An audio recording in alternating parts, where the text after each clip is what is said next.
Yun guys, no. Ang galing pala akong Saudi guys. Umuwi ako dito sa Pilipinas kasi nalaman ko na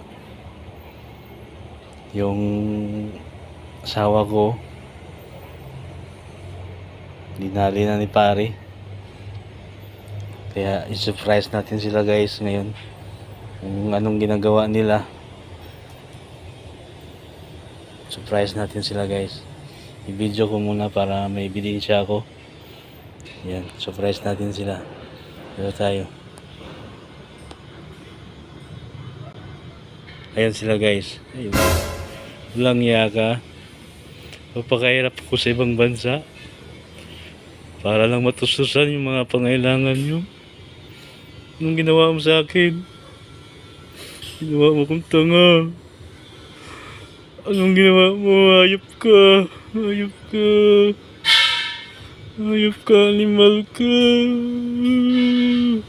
Tingin-tingin ka pa. Huli ka na. Huli ka na.